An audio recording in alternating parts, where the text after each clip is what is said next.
চলুন আপনাদেরকে নিয়ে দেখে আসি আমার কিচিরমিচিরগুলো কি করছে।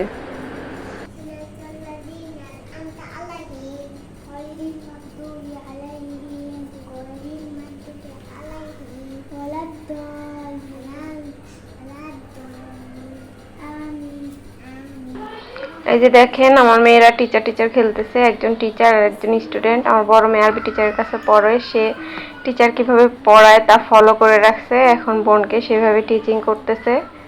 তো যাই হোক, বর্তমান যুগে বাচ্চারা খুবই মোবাইলের প্রতি আসক্ত থাকে। এগুলো না করে বাচ্চারা যদি এসব ধরনের খেলাধুলা করে তাহলে তাদের মধ্যে একটা আন্তরিকতা বাড়বে এবং বিভিন্ন বিষয়ে ওরা শিখতে পারবে, জানতে পারবে, প্র্যাকটিক্যাল হবে।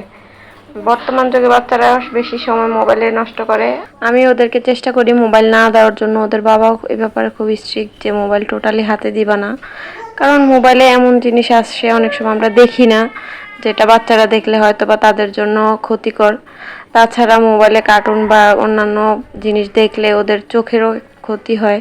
আমরা বিভিন্ন হসপিটালে গেলে দেখি যে বাচ্চাদের চোখে সমস্যা এই মোবাইল বেশি দেখার কারণে, বা তাদের ব্রেনেও ইফেক্ট হয়। তো আমরা এই জিনিসগুলো থেকে দূরে রেখে, মোবাইল থেকে বিশেষ করে দূরে রেখে বাচ্চাদেরকে এক্সট্রা কারিকুলাম করতে দিলে বা অন্যান্য খেলাধুলা করলে ওদের বুদ্ধির বিকাশ হবে এবং সুস্থ একটা জীবনযাপন করতে হবে, এটাই হলো মূল কথা।